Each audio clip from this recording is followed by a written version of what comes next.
سلام، خیلی ویلکام به چنل لذت خیاطی. مقدمجو هستم. این برنامه یکی از دانشجوهای رشته طراحی دوخ اومده که حسابی ما رو به چالش بکشه.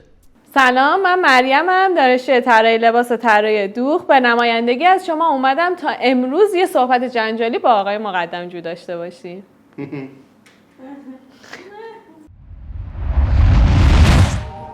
ناصر مقدمجو. خب اول سوالی که واقعا میخوام از شما بپرسم که سوال دلی خودمه، واقعا خیلی در موردش فکر کردم. چرا انقدر مدعی هستید؟ این ادعاتون از کجا میارید؟ میبینم که شروع نشده شمشیر از رو بستی. خیلی دل جرأت داری. دیگه چیکار کنیم دیگه؟ اومدم که شما رو به چالش بکشونم. حقیقتی که وجود داره اینه که خب به ندرت کسی حاضر میشه بیاد با من روی برنامه یا بیاد رو لایو یا بیاد بشینیم صحبت بکنیم، مناظره بکنیم. این سوالی که پرسیدی چرا ادعا دارم، خب دارندگی و برازندگی دیگه. مهارت زیاد خب طبیعتا هم اعتماد به نفس واقعی میاره، هم بلاغت کلام میاره، هم میتونی قشنگ صحبت بکنی، قشنگ اجرا بکنی و خب ادعا میاره. طبیعیه. میتونی ثابت کنی که ادعای من درست نیست، کاذبه. نه نمیخوام ثابت اعتماد به بکنم. نفس کاذب دارم. نه نمیخوام ثابت بکنم، فقط میخوام بدونم که این همه ادعا رو از کجا میارید. واقعا مثلا چرا هیچ کسی رو قبول ندارید به غیر از خودتون؟ نه اینو من تکذیب میکنم. اصلا اینجوری نیست که من هیچ کسی رو قبول نداشته باشم. اتفاقا من همیشه همه جا گفتم اصلا هر کسی که همچه ادعایی بکنه واقعا دچار توهم شده. همین الان تو بازار کار خیلی ها هستن که من انگشت کوچیکشونم نمیشم، واقعا من به گرد پاشونم نمیرسم. و طی این سالهایی که 27 ساله دارم تو این بازار کار میکنم، خب افرادی رو دیدم که خیلی چیز ازشون یاد گرفتم. اگه سرتر از من نبودن که چیزی ازشون یاد نمیگرفتم. ولی الان تو این مقطع من یه چیزی رو میخوام بهتون بگم. کمتر کسی پیدا میشه که هم قدرت اجرا داشته باشه علاوه فنی، هم مهارت کسب و کار و درآمدزایی داشته باشه، هم بتونه صحبت بکنه که چطوری دارم این کار رو انجام میدم. خیلی هستن الان مثلا بهترین نجارها، بهترین آهنگرها، بهترین خیاطها، استادکارایی هستن که واقعا بهشون میشه گفت پنجه طلا. ولی وقتی بهشون میگی چطوری داری این کار به این قشنگی انجام میدی، میگه نمیدونم، نمیتونم توضیح بدم. وایسا نگاه کن یاد بگیر. خب این که شما داری یه کاری رو درست انجام میدی و بتونی درست هم در موردش صحبت بکنی و معرفیش بکنی، خب خیلی مهارته. خب کمتر کسی الان پیدا میشه که چه تو فضای مثلا سنتی چه تو فضای مجازی بتونه این توانایی ها رو با هم داشته باشه. خب خدا رو شکر من فعلا دارم همه اینا رو با هم. خیلی هم خوب. واقعا یکی دیگه از سوالای من این بود، چرا توی حوزه خیاطی ما مثلا چه میدونم شاعرها، نویسنده ها، بالاخره هنره، خیاطی هم یه هنره، چرا مثلا مثل اونا کسی واقعا توی ایران نداریم که مثلا اونو مثال بزنیم؟ چرا نشده اینطوری؟ چرا یه آدم شناخته شده نداریم توی حوزه خیاطی؟ داریم. خب ما آدم‌هایی به نام داریم ولی دوست نداریم ازشون اسم ببریم. حقیقت دوست نداریم. خب یه واقعیته، یه خود ما غریبه پرستیم. یعنی مثلا وقتی دانشگاه تهران میاد و مثلا کارگروه مد لباس میاد، این همه استاد خیاط بازاری و این همه افرادی که حتی الان هم استادکارن هم دارن آموزش میدن، اونا رو اصلا نگاه نمیکنه، جواب سلامشون هم نمیده، بعد میره ترکیه مدرس میاره. خب نتیجهش میشه این دیگه. خب معلومه دیگه اون شخص معروف نمیشه، اون ایرانی معروف نمیشه. و متاسفانه وقتی میگن طرف از خارج اومده، انگار مثلا از فضا اومده. میریزن تو ورکشاپ و همایش شلوغ میکنن. باور میکنی طرف هیچی نفهمیده از ورکشاپ ها، فقط دوست داره بره یه عکس بندازه با اون مدرس. چیه مثلا ترکیه اومده، وای ترکیه کجاست مگه؟ خب یه زمانی که اصلا صنعت پوشاک ترکیه از سال 75 تا 80 زیر دست ما خیاطای ایرانی شکوفا شد که من تاریخچه‌ش رو توی لایوام گفتم. یه دوره بود که همه داشتن از ایران میرفتن که برن انگلیس، مسیر ترکیه، یونان، انگلیس بود. خیاطا توی این مسیر گیر میکردن، مجبور بودن کار بکنن، چه خیاطا چه کفاشا. خب بعد مثلا از 75 تا 80 تعداد خیلی زیادی، یعنی میشه تقریبا گفت 1/3 خیاطای تهران بلند شدن از پشت شهر رفتن ترکیه کار میکردن.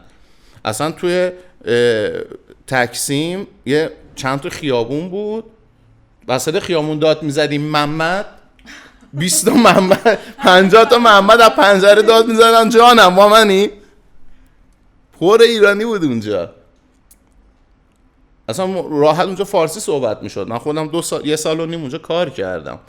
بعد الان همون ترکیه ای رو میارن اینجا بولدش میکنن، اونم از طرف دانشگاه، از طرف مثلا مراکز آموزشگاهی معتبر میارن، میگن آقا ما تو ایران کسی رو نداریم که این مهارت ها رو به ما یاد بده. آخه چرا؟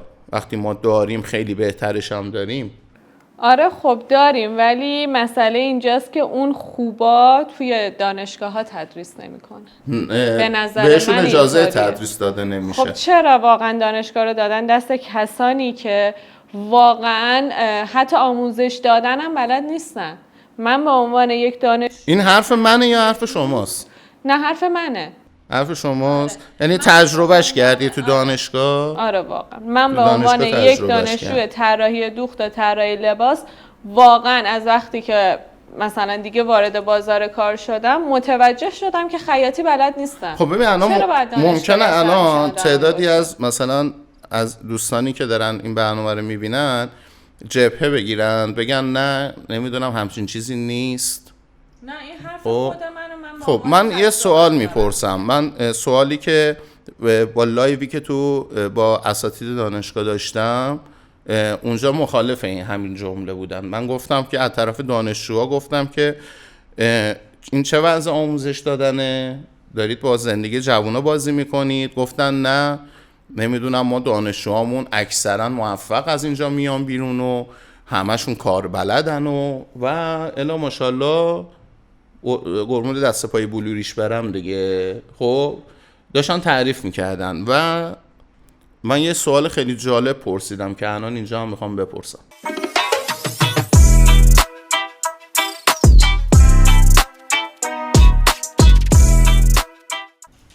معیار موفقیت چیه؟ چطوری میسنجیم که یه نفر موفقه یا موفق نیست؟ اینو به من بگو. خب من از لحاظ خودم که بخوام بگم، من اول اینکه دوست دارم تو حرفه خودم خوب معروف بشم. کی دوست نداره واقعا؟ خب بعد شما دوست نداری؟ چرا؟ بگو. خب میخوام ببینیم مسیر این معروف شدن اینو به کجا ختم میشه. میخوام ببینیم کلا اون معیار اصلی چیه. نه واقعا دوست دارم که به اون معروفیتی که دوست دارم برسم. خب بعد اینکه خب یه درآمد معقولی داشته باشم. بعد همین دیگه شناخته بشم. عمرم نره پای این که مثلا ببین داری خودتو میپیچونی، خیلی داری تعریف و تحریف داری میکنی. یک کلام آقا معیار موفقیت تو هر کشوری تو هر جامعه‌ای پوله. پول، خب آدم از درآمدی که شما حاصل میشه از فعالیتی که داری میکنی میشه معیار موفقیتت. شما اصلا شما به شهرت برسی به پول میرسی. شما یه آدم مشهور به من نشون بده که فقیر باشه، اگه باشه که اصلا به شهرت نمیرسه. دارم فکر میکنم خب خیلی از بازیگرای ما هستن که پول ندارن ولی شهرتشون رو دارن. مثلا خب نمیشه اسم برد، ولی واقعا هنرمندایی داریم که فقط اسم دارن و درآمد دیگه ندارن. خب من نمیتونم مثال بزنم، پس اگر نه بهت میگفتم که اونایی که به شهرت رسیدن ولی به درآمد نرسیدن یه جای کارشون میلنگیده، یه جا رو اشتباه رفتن، وگرنه اصلا شهرت مساویس با درآمد. مگه اینکه خیلی آدم بی فکری باشی، بی حساب کتابی باشی و اصلا خودتو درویش بدونی، بگی آقا هم مال دنیا من بی نیازم، پولم نمیخوام. نه، همه جای دنیا اصلا این حرف من نیست، صحبت خیلی از آدمای موفق دنیاست که آقا معیار موفقیت پوله و شما با پول میتونی به خیلی از اهدافت برسی. درست شد؟ بریم سراغ این که چند سال درس خوندی؟ من خب کارشناسیمو گرفتم. کارشناسی رو گرفتی؟ میشه 4 سال. برای کارشناسی 4 سال. آره. از دیپلم تا کارشناسی چند سال؟ همون 4 سال. همون 4 سال دیگه چیزی این معمارش نبود که. خب اگر مخالف من هستی الان مخالفتتو اعلام نکن، برو یه تحقیق بکن، حتما تو برنامه بعد بهم بگو اگه غیر از این چیزی که من گفتم باشه. برو از پدر، برادر، دوست، خب اون آقایونی که تو بازار دارن کار فنی انجام میدن، بگو اگر یک نفر 4 سال به یک کار مستمر ادامه بده چه اتفاقی براش میفته؟ اللحاظ مهارت به چه درجه ای میرسه، اللحاظ شهرت تو بازار کار خودش به چه درجه ای میرسه، اللحاظ درآمدم به چه درجه ای میرسه. ببین چی بهت میگم.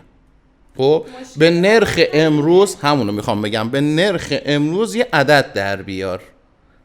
خب مثلا آشپزی یه نفر 4 سال وایسه از صفر را 4 سال وایسه شاگردی بکنه، آشپزی بکنه، آزمون خطا بکنه، بعد چه اتفاقی براش میفته؟ خب الان چقدر درآمد داری؟ به عنوان یه خیاط، کسی که کارشناسی دوخت خونده، چقدر درآمد داری؟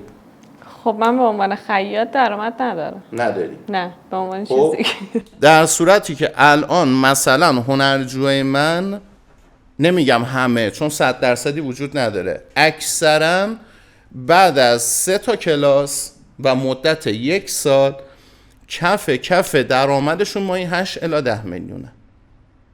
این هم در صورتی که تو خونه کار بکنن ها، نه اینکه مزون بزنن و خیلی لاکچری کار بکنن.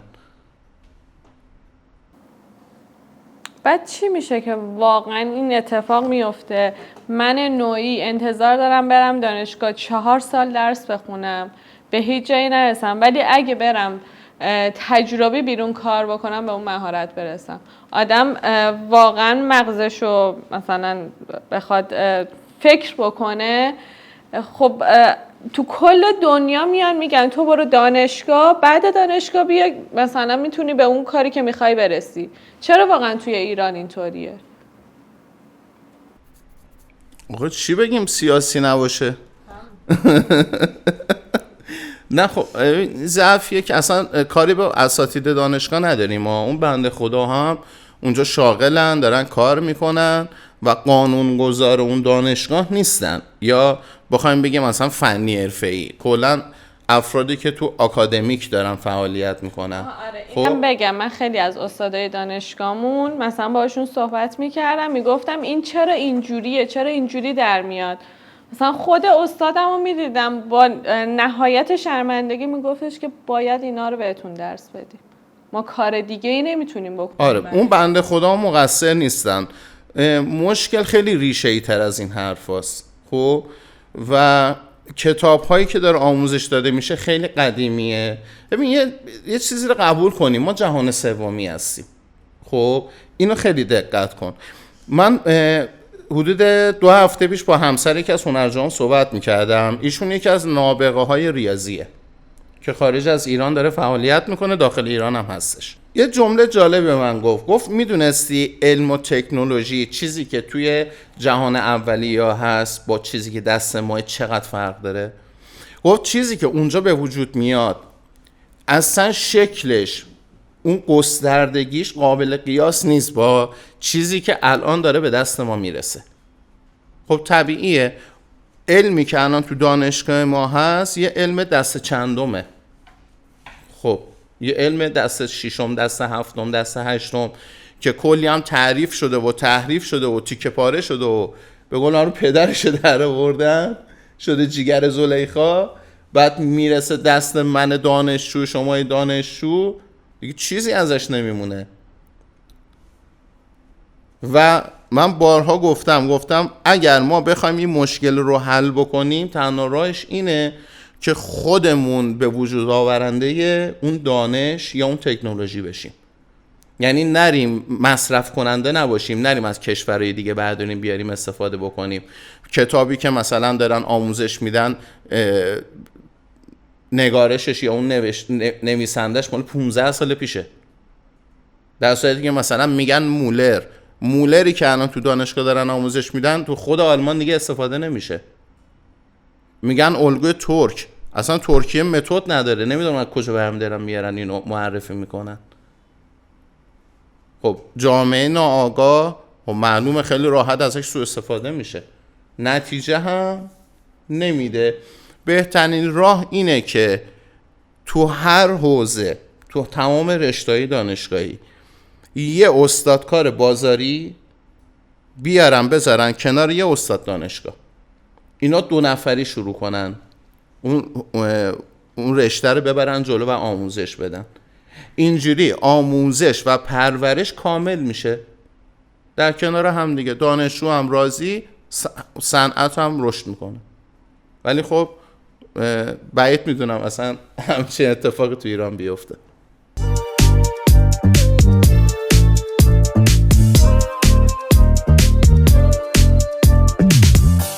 دوستان لطفاً متعصبانه به این برنامه نگاه نکنید و بیاین نظر واقعیتون رو کامنت کنید. نظر واقعی، یا نه نظری که من بخوام اونو بکوبم اون یکی رو بکوبه، چیزی که واقعیت داره رو بگید که ما تو برنامه‌های بعدی میخوایم این بحث رو ادامه بدیم و حتما مبحث آموزش هم تو این برنامه میذاریم. قراره اصلا بیایم متد الگوسازی پوشاک که تو دانشگاه و فن حرفه‌ای هستش و یا اونایی که تو بازار رایجه در موردش صحبت بکنیم، آنالیز بکنیم، ایراداتش رو عنوان بکنیم که شما عزیزان هم یه چیزی دستگیرتون بشه و بتونید یک مقدار حداقل از ایرادات کار کردنتون رو برطرف بکنید. و حتما در برنامه‌های بعد از همکارانی که دوست دارن در این برنامه باشن، از دانشجو گرفته تا خیاط و تولید کننده و مزوندار و مدرس ها، میتونن بیان قدمشون سر چشم ما داخل برنامه به مناظره میشینیم. مرسی که همراه من هستید و این برنامه ادامه داره.